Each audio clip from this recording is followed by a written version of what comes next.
마테오가 전한 거룩한 복음입니다.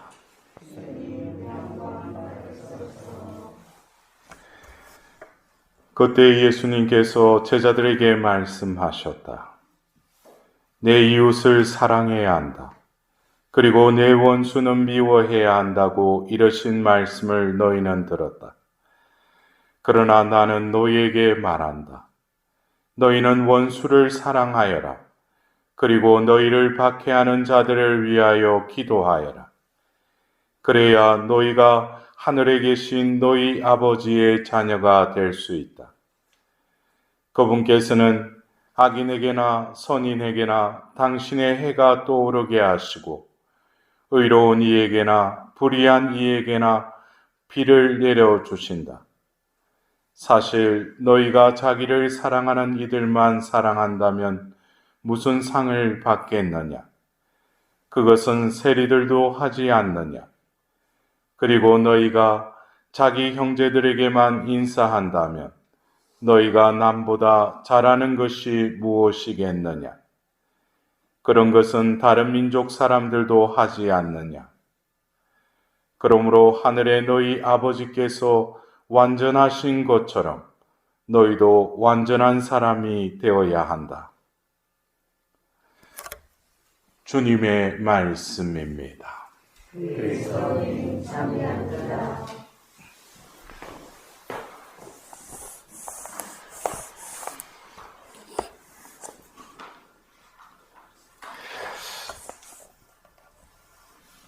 여러분들은 나 자신을 성찰하고 또 고백을 할 때 죄라는 것에 대한 어떤 개념을 가지고 이것을 죄라고 하는지, 우리가 쉽게 죄하면은 십계명 또 교회의 가르친 여러 가지 우리가 지켜야 될 것을 어긴 것을 우리는 그것을 죄를 지었다라고들 합니다. 그러나 하나님 편에서 보실 때 우리에게 무엇을 지켜라 라고 우리에게 이렇게 강요하시는 하나님이 아니십니다.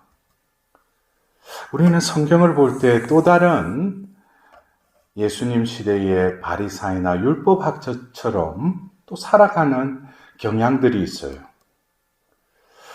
죄라는 것은 우리 존재 자체가 죄로 인해서 변질되어서 더 이상 하나님을 보지 못하고 듣지 못하고 느끼지 못하는 그러한 자로서 하나님을 보려고 해도 보지 못하고 들으려고 해도 듣지 못하고 내 마음속에 살아계셔도 느끼지 못하는 그러한 상황 속에서 우리가 하는 모든 것들은 죄들입니다. 그래서 우리가 이 사순 시기를 지내면서 자신이 죄에 대해서 아파하고 죄를 지은 것에 대해서 통회를 하고 죄인으로서 고해성사를 보고 이러한 것들이 어떤 분명한 방향 설정이 되어 있어야 돼요. 나는 죄를 지을 수밖에 없다. 또 이번 사순 시기 때 또 그러한 나가 극기하고 절제하는 삶을 통해서 어떤 죄를 통회한다. 과연 그것을 하나님께서 원하시겠습니까? 그래서 우리가 사순 시기를 시작하는 제2수요일, 매년 우리는 이 사순 시기를 시작하면서 마태오복음에 나오는 기도와 탄식과 자선에 대한 그 복음의 말씀을 우리는 듣습니다. 그러면 우리는 자동적으로 이번 사순 시기에도 기도, 단식, 자선을 내가 행하면서 내가 죄를 보속하고 또 통해야 되겠구나. 그것이 잘못했다는 게 아니에요. 그러나 그 말씀을 하시는 그 예수님의 의도는 그러한 행위 이전에 더 근본적인 것은 숨은 일도 보시는 아버지께 그것을 보여라 그랬어요. 이것은 뭡니까? 숨은 일도 보시는 하나님을 기도할 때 느껴라는 거예요. 자선을 할 때도 내가 하는 것이 아니라 함께 하시는 하나님이 나를 통해서 내가 필요한 이들에게 그것을 하도록 느껴라 이거예요. 단식도 내가 하는 것이 아니라 내 안에 그분을 모시기 위한 또 다른 나의 그 육신에 거스르는 그것을 통해서 그분을 모시기 위해서. 그래서 우리가 이 사순 시기에 우리의 존재됨, 우리가 하나님을 보려고 해도 보지 못하고, 들으려고 해도 듣지 못하고, 말하려고 해도, 정언하려고 해도 정언하지 못하는 어쩌면 소경이요, 기머거리요, 덩어리인 나 자신이 얼마나 이러한 상태에 놓여있는 자신의 처참함을 하나님 앞에 온전히 고백해야죠. 왜 제가 이 말씀을 드리냐면 오늘 일독서에 이 신명기에도 어떻게 자칫하면은 우리가 이 규정과 계명과 법규들을 지켜라고 우리를 부르신 것으로 또 이렇게 생각할 수 있어요. 그러나 하나님은 우리를 부르신 목적은 단 한 가지입니다. 레위기 19장 2절에 너희의 주 하나님께서 거룩하시듯이 너희도 거룩한 사람이 되어라. 이것이 하나님이 우리를 부르신 목적이에요. 거룩한 사람이 되어라.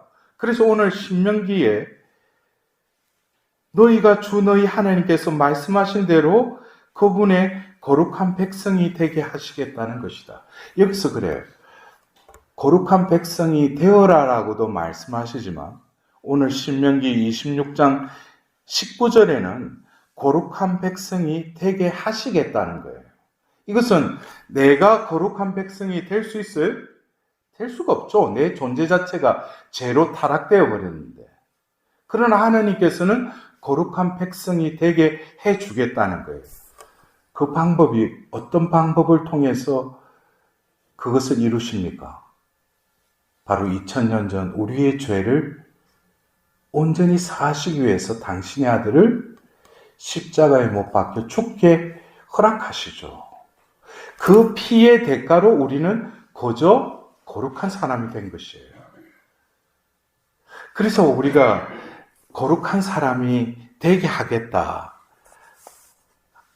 오늘 일독서에서 그 말씀을 들었다면 오늘 복음을 통해서는 우리가 자칫 이 말씀을 들을 때 내 원수를 사랑하여라. 너를 박해하는 이들을 위해서 기도하여라. 그러니까 여러분들 그게 가능합니까? 내 원수를 사랑하고 나를 박해하는 상황에서 기도할 수 있어요? 그건 빨리 자신이 할 수 없음을 인정해야죠. 그러면 이거를 왜 지키지도 못하는 이것을 왜 예수님은 이렇게 내한테 이렇게 압박하듯이 내한테 왜 또 이런 우리에게 왜 이런 또 것을 행하라고 하는가? 조금 전에 뭐라고 했어요? 이 모세가 그 백성에게 거룩한 백성이 되게 하시겠다 그랬잖아요. 그렇다면 하느님은 우리를 그렇게 하실 수 있다는 것이에요. 나는 할 수 없어요. 그러나 하느님의 전능하심은 그것을 가능케 하시는 분이시라는 것이죠. 그래서 오늘 복음에서는 일독서의 거룩한 백성의 그 우리에게 그러한 존재가 되라고 했다면 오늘은 또 이 복음의 말씀을 통해서 하늘의 너희 아버지께서 완전하신 것처럼 너희도 완전한 사람이 되어야 한다. 여러분들 우리가 완전한 사람이 될 수가 있어요? 그것도 빨리 자신이 인정해야죠. 될 수 없죠. 우리는 불완전한 사람일 수밖에 없죠. 그런데 왜 완전한 사람이 되어야 한다고 이렇게 또 말씀하시는가? 결국 우리의 존재는 거룩함과는 너무나 동떨어진 존재고 완전함과는 너무나 상반된 불완전한 존재예요. 그런데 모세를 통해서 거룩한 백성이 되게 해주겠다. 또 그리고 예수님께서는 완전한 사람이 되어라 라고 말씀하셔요. 그럼 이것을 어떻게 우리가 이해하고 받아들이고 살아갈 수 있는가?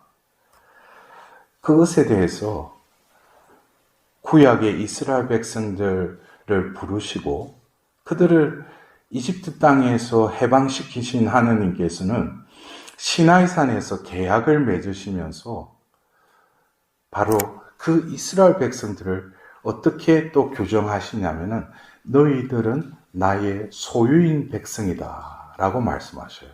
오늘 또 이 신명기 26장 18절에 너희가 그분 소유의 백성이 되고 라고 말씀하셔요. 여러분들 그래요? 그분의 소유가 된 백성이다. 그러면은 내가 더 이상 나예요? 나라는 존재는 그분 것이에요. 그분의 소유가 된 백성이라는 거예요. 여기서 보면은 우리가 나라는 존재가 열심히 또 내가 극기를 하고 절제를 해서 내가 거룩한 백성, 완전한 사람이 되도록 내가 노력하는 것이 아니라 우리를 부르시고 계약을 맺으신 하나님께서는 먼저 계약을 맺기 전에 우리의 존재를 어떻게 규정하셔요? 너는 나의 소유다 이거예요. 하나님이 나를 소유하시겠다는 거예요. 그럼 나는 하나님의 뭐입니까? 소유된 자죠. 여러분들 여기서 잘 우리가 이해를 해야 돼요. 오늘도 이 미사에 참여하는 우리 수도자분들도 계시지만 봉헌된 삶을 살아요. 봉헌의 삶을 산다는 것은 결국 하나님께서 원래 인간을 창조하시고 당신의 소유로 삼으시고 그 소유된 자를 축복해 주시고 잘 살도록 하나님께서 자비를 또 베풀어 주셔요. 근데 인간은 죄로 인해서 나로 살아가요. 그래서 내 계획, 나의 삶이 따로 있어요. 그리고 필요할 때 하나님께 은총을 구해요. 내 삶에 축복해 달라고. 여기서부터 출발점은 잘못된 것이죠. 어떻게 보면은 신앙의 선물을 받은 우리들은 그분의 소유로서의 삶을 살아가도록 이제 훈련을 받는 거예요. 그래서 신앙의 열매가 맺어지고 이 사람이 신앙적으로 성숙의 단계에 들어가면은 이제 나의 삶은 없어지고 어떻게 해요? 하나님께서 인도하시고 하나님 베풀어 주시고 하나님께서 나의 삶의 주인이 되시는 삶으로 다시금 내 삶이 정리가 된다는 것이에요. 아직까지도 내가 신앙생활을 세례를 받고 수십 년이 지났는데도 아직까지 내가 무엇을 하려고 하고 내가 그것 선업을 쌓으면은 구원을 받겠지라고 생각한다면 그것은 그리스도교의 어쩌면 이 성경에 나오는 하나님이 원하신 것과는 그 뜻을 충분히 이해하지 못하고 그 은혜를 충분히 누리지 못하고 자기만의 신앙생활을 하는 이들이라고 또 할 수 있습니다. 그래서 우리가 이 사순시기를 지내면서 어떻게 보면 극기, 절제, 육신의 재개의 시기라고 하지만 죄의 수요일 날 우리는 죄를 얹으면서 사제가 뭐라고 했어요? 사람아, 먼지에서 왔으니 먼지로 돌아갈 것을 생각하여라 그랬죠. 이 먼지라는 것은 뭡니까? 나의 존재됨을 말하는 것이죠. 내 존재가 얼마나 비천하고 무기력한 존재임에도 불구하고 하나님은 나를 당신의 자녀로 삼으셨다. 더불어서 나를 거룩한 또 완전한 자로 하나님께서는 변화시키겠다는 것이죠.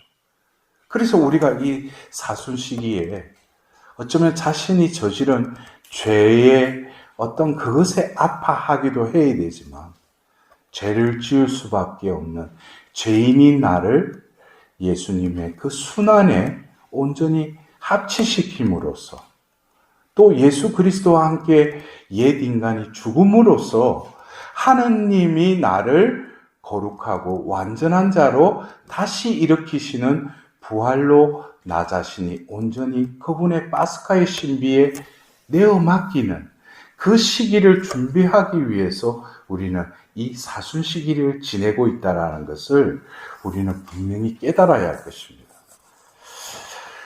우리는 오늘 본기도문에 이렇게 기도했어요. 저희가 마음으로 회개하고 언제나 필요한 그 한 가지만을 찾으며 사랑을 실천하여 하나님께 참된 예배를 드리게 하소서.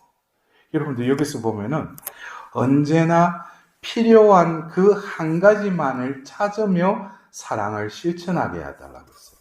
여러분들 여기서 필요한 그 한 가지 하니까 어디서 성경 말씀 중에 어떤 규절이 떠오릅니까?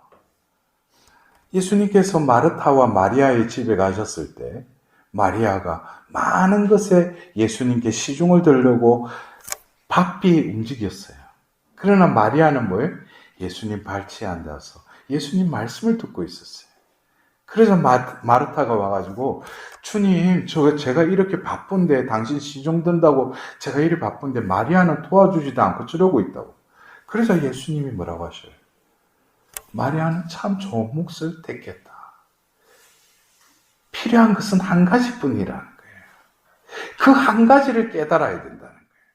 그것이 어쩌면 우리가 이 사순 시기를 통해서 하느님께서 나를 창조하시고 죄악에 허덕이고 있는 나를 다시금 되찾기를 원하신다는 거예요. 그러기 위해서 이 거룩한 재계의 사순 시기를 또 우리에게 마련해 주셨어요. 하나님이 원하시는 것은 바로 내 것인 나를 그분께 내어드리고 그분이 나를 소유로 하여서 그분이 나의 주인으로 나를 다시금 되찾게 하시는 거예요.